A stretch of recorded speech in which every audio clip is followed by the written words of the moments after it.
Have you ever wondered how to create depth in your artwork?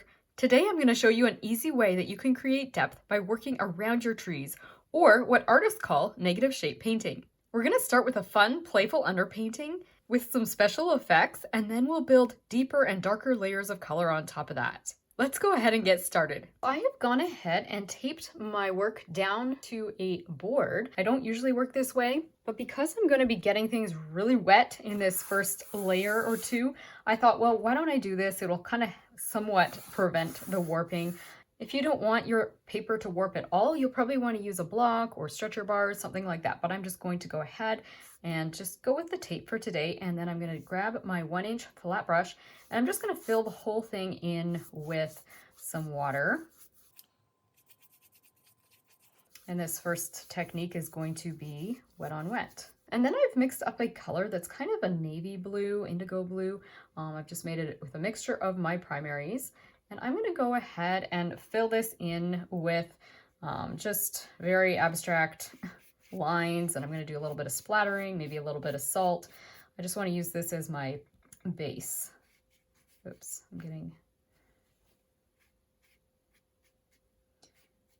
And I'm kind of going with a bit of a up and down linear motion, even though this really isn't going to create our trees. We're going to do that afterwards.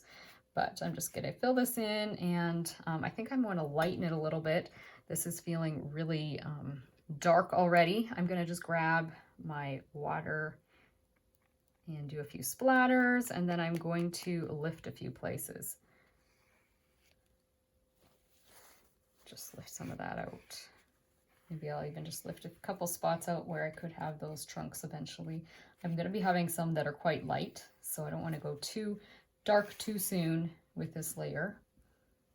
I'll just drop a little bit of extra water in here, and then I'm going to grab some salt.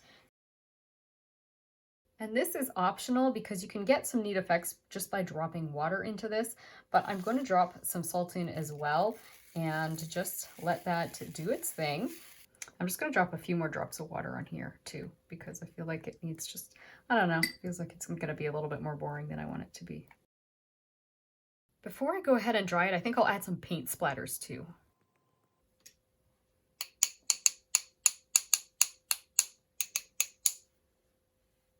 Once your painting is dry, you can come in and brush the salt off. You might want to use a cheaper brush to help you kind of lift it out of here, or use your hand and just kind of rub it around like this, and that salt will kind of come off and you can just dust that into your garbage. Now what we're going to do is draw some tree trunks. And to draw our tree trunks on here, we're going to draw from top to bottom a line. We're going to let you can let yourself be kind of bumpy, so that salt's going to help you out because it's going to give you a little bit of a bumpy texture. And you can just go ahead and draw in some tree trunks. And while you're doing it, pay attention to keeping the top of your trunk narrower than the base, because of course that's how trees grow, right? The trunk gets narrower as it gets closer to the top. And then you'll also want to do the same thing with your branches. So we're going to add some branches in a minute. I'm just going to go ahead and draw in a few trunks here.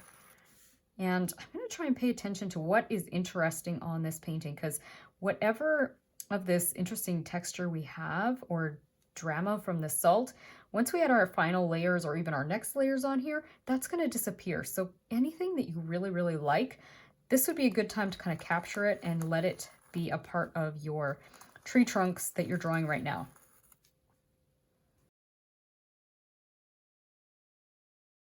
The other thing you'll want to pay attention to is that you do maintain some of these light areas as part of your tree trunk. So you can see I've kind of created my tree trunk here, so that I have some lights in there. And then here and here, this one's going to be a little darker.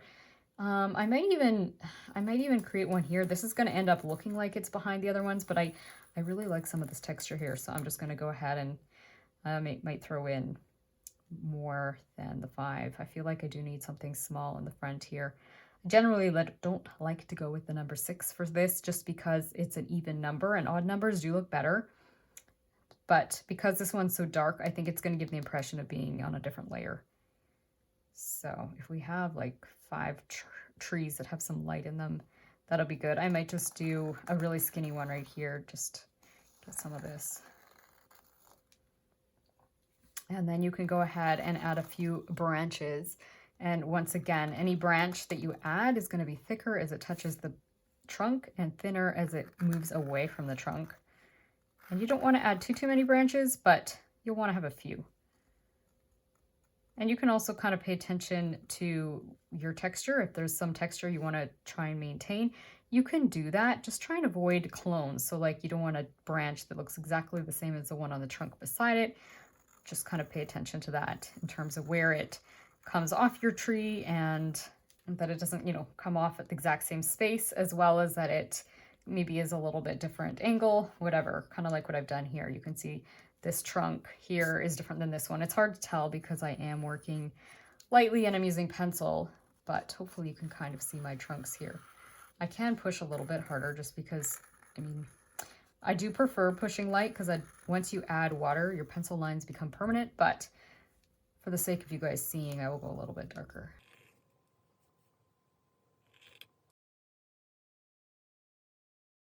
And when you add a thick branch, you may need to thicken your tree trunk a little bit. Okay, this one's coming behind here. Just trying to make sure that you don't get lost in the forest with all these branches. So minimize how many branches you do. Ooh, that really broke the rule. I went way fatter at the top of that one. Okay, that's better. Okay, I'm just going to make this one wider down here. Then you're going to grab your blue paint once again, and you are going to come in and fill these spaces between the trees. So this is where it becomes negative shape painting, because you are not doing the tree themselves, but the space around it, and that's where it gets its name, the negative space. And as you do this, you can let your brush kind of bounce around and keep the texture that you have on your trunks. In other words, you don't want perfectly straight lines. You can drop a little extra paint in a few places so you get a little variation. You can also add salt at this layer if you want to. It's one of those things you'll probably have to add as you go. Otherwise, you will have things dry too quickly and you're going to have to, or whatever, the salt's not going to do the trick anymore. So you're going to have to add the salt as you do each little shape. And I would suggest don't even worry about the salt in the smallest shapes. Just do it on the larger shapes if you actually want it. It's not as necessary as you get deeper into these layers.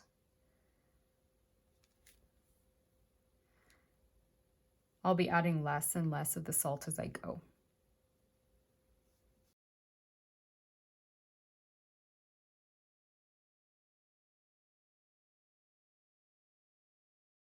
On this larger shape, I'm going to drop a little bit of water in just to create some variation because it's such a big shape. And once again, I'll drop some salt in it. Like I say, the bigger shapes are really where I want to put the salt more so. I'm just going to speed this up as I finish painting this layer, and then I'm going to go ahead and dry things. All right, so I've let that dry and I've gone in and removed the salt the best that I could, just rubbing things off. I'm going to go in now and try once again to kind of pick out the areas that I like in terms of the areas that are salted nicely and use those as my trunks. And then also just try and be aware of where things are kind of falling in the whole scheme of the painting so that I don't make things look too goofy or whatever. So I'm just going to come in here and once again, I'm just going to draw in some tree trunks. And yes, things do get a little bit more complicated at this stage just because you are, one, it's getting darker, so it's harder to see the lines, but also you're starting to kind of weave these tree trunks and branches behind the ones that are in front. And so it is a little bit more of a challenge. You just have to try and not get lost in the forest. The other thing you can do is to draw some of your tree trunks almost like they're partly behind the other ones. And so you don't see the full trunk, but that can also work really well for creating a sense of depth. Now, artists who are really good at negative shape painting will actually just do this negative shape painting thing without drawing their pencil lines first. And that's totally doable. You can work up to doing that.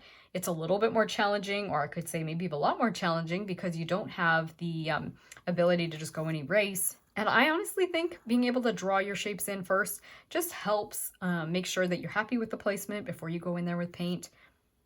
And it's a really fun way to be able to get the negative shape practice without having to do it all just with your paintbrush. All right, so I'm going to come in again with my paint and add another layer, and you're going to be able to see how this is shaping up. Right now, everything looks a little bit lost because you can't see all my pencil lines, but as I start painting the negative shapes once again, you're going to see depth starting to happen in this forest. I'm going to go ahead and speed the video up again just because it's pretty mindless overall. It's just filling in these little spaces, but I think it is fun for you to be able to watch it kind of come together. And as you do it, just be mindful of keeping your branches and your tree trunks from becoming too straight and contrived. You want to let your brush bounce around a little bit so that you get that rough edge, and you'll be able to have a little bit more of an organic look to your trees.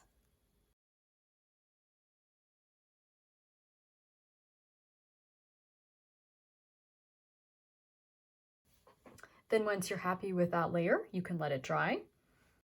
All right, so I've let it dry and I'm ready to come in with another layer, but instead of doing the darkest layer, which I want to do right away here, I want to deal with some of these branches that are kind of just, they're looking like they're fused together. So this is kind of like an extra layer. You could do it at the end or you could do it right now. I'm just going to do it right now just to show you how you would go about fixing those if you are having the same issue as me. So what I'm going to do is I'm going to take a small brush. I'm going to dab it off on my paper towel. I don't want to have too much water or paint on my brush when I'm doing this. And then I'm going to go to the branch that's kind of behind and I'm going to put a little bit of paint there. Actually, I'm going to use two brushes. I'm going to have one for water.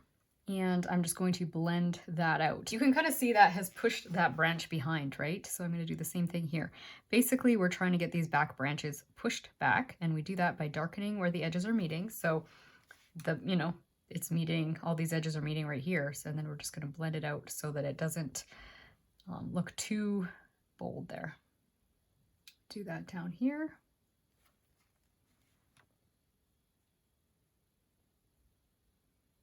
And you just need enough water to blend it out so that it just kind of blends into the rest of the branch, or I should, the rest of the trunk where it's coming from. Need to do that a little bit right here. So I put my paint on and then I use my clear water to blend it. Just do a little bit more to this one here. I'm going to do it to this back one as well. It's not as important because it is kind of back there, but still, might as well separate those two branches. All right, so that will dry really quickly. I'm probably just going to give it a little quick blast with the hairdryer, and then I'm going to come in and do my final layer. Now with this, it's going to be a challenge to actually see where our darkest spots are.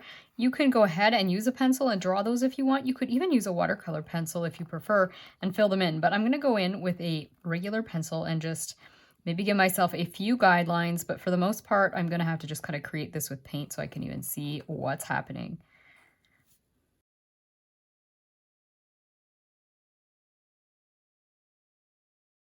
Let's just jump in here with the paint and see how it goes.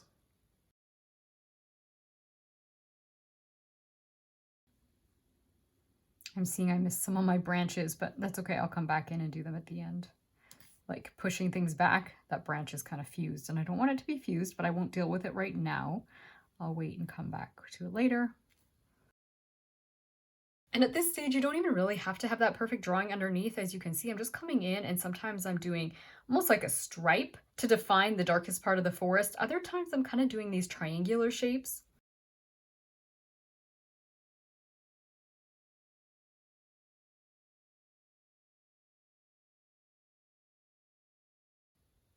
And if you do any bloopers, you can just kind of dig into your trees if you need to, kind of change the shape of your trunks.